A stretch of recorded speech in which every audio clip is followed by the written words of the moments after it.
What does your morning routine look like at the moment? Morning routine is wake up. Round about what time?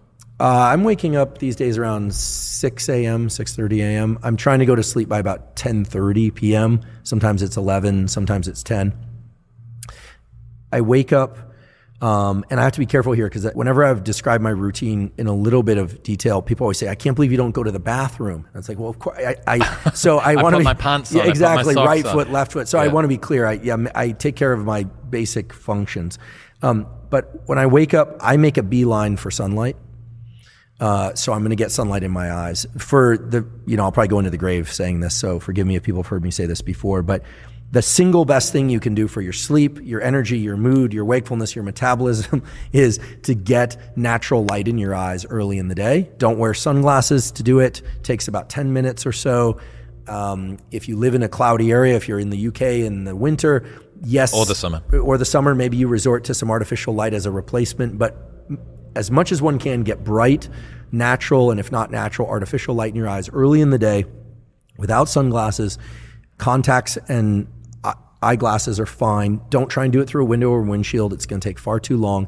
This sets in motion a huge number of different neurobiological and hormonal cascades that are good for you, reduces stress late at night, offsets cortisol, a million different things really that are good for you. Is that a walk? Doing a little walk? Ideally that would be a walk, but sometimes we'll just go into the yard and have some coffee and soak in whatever sunlight through the clouds. If it's a cloudy, overcast day, it might be 20, 30 minutes. If it's a very bright day, it might just be a few minutes. But really the quality studies on humans that have looked at this say try and get as much natural light as you can in the morning hours, whenever it is that is for you, especially the first 3 hours after waking. If you can work outside, great. If you can get near a window, because as opposed to just in a dark conference room, that's better. But if you can get outside, that would be fantastic. So I get sunlight. I hydrate, I drink water, and then yerba mate is my favorite form of caffeine. Are you waiting? How long are you waiting from 90 to 120 minutes. Are you doing any salts during that time? Are you taking any electrolytes in?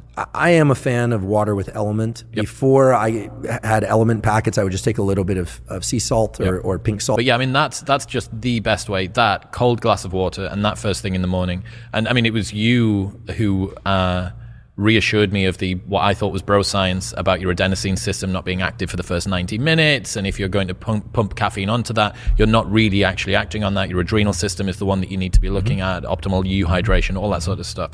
It's just such a good way to start the day. So, okay, we've got 90 minutes deep. What have you been doing in that? You've had your light in the eyes. What have you been doing between that and the yerba mate 90 minutes?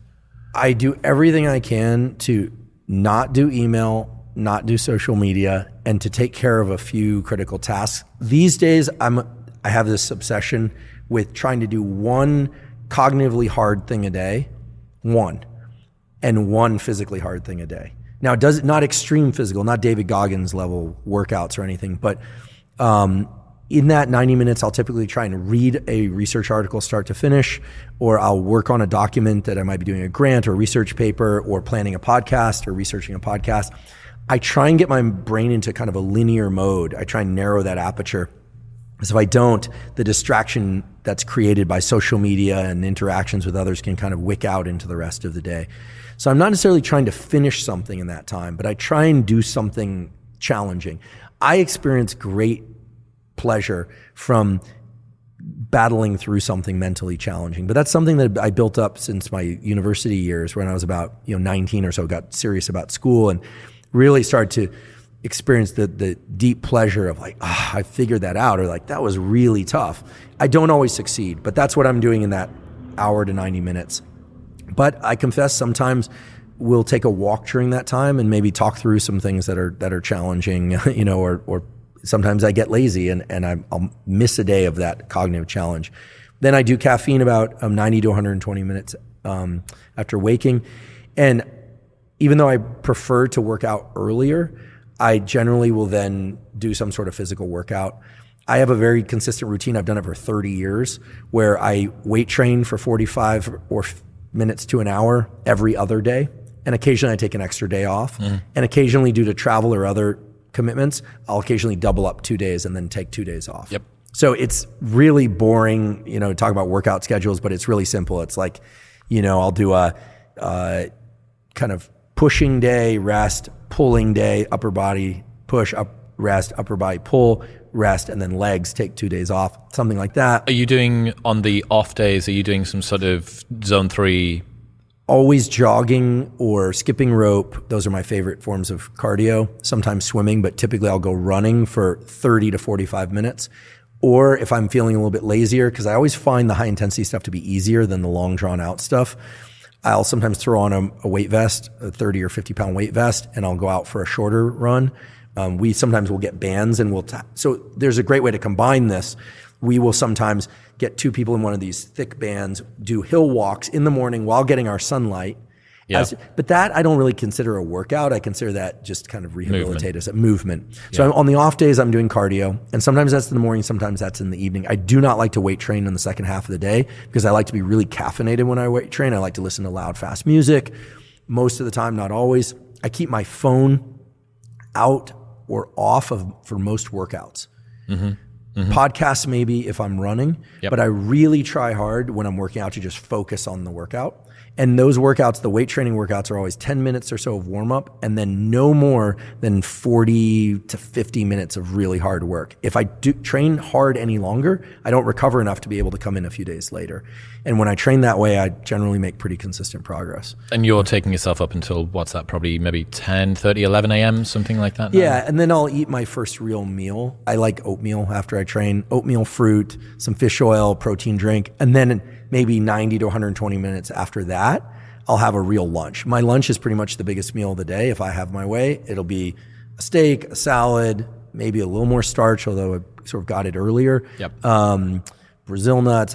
That meal sometimes can extend longer and longer. It just ends up being a feeding fast. I love to eat. Yeah, so I'll eat, and then I confess I usually will work a little bit more for about 30 minutes or an hour, typically email, and then I'll take a 10 to 30 minute yoga nidra nap or a nap, and then come back refreshed. I really struggle with the naps, man. I come back after that and my emotions are all over the place. I'm disoriented. Maybe it's because I struggle to fall asleep super quickly, and therefore I'm extending that period out for a little bit longer than I need. I probably need to try the yoga nidra thing, but for me, I'm absolutely all over if I do that. I wake up and I don't know what day it is, and my emotions always feel a little bit out of whack as well. I wake up grumpy from naps sometimes, I'm told. Okay. There are a few times when I've woken up just really angry. I have no idea what that's about. I don't know any of the neurochemistry associated with that. Sometimes I wake up from naps, it's really pleasant. I'll occasionally do, if the nap is early enough in the day, afterwards I'll have a nice double espresso and get back into work. That's the hardest part of the day, actually. If I was well structured in the early part of the day, it's that 2 or 3 p.m. The key is then to try and get something really useful done cognitively again. So some people might look at this and say, wait, you're working for an hour in the morning and 30 minutes here and an hour in the afternoon. When are you actually working? But it's really about the depth of the trench when you're working. And so if I'm going to drop into something again for a few hours in the afternoon, I'm really going to drop into it. And that's typically phone off and out of the room. And my goal is to get to the evening time so that I can do the things that I want.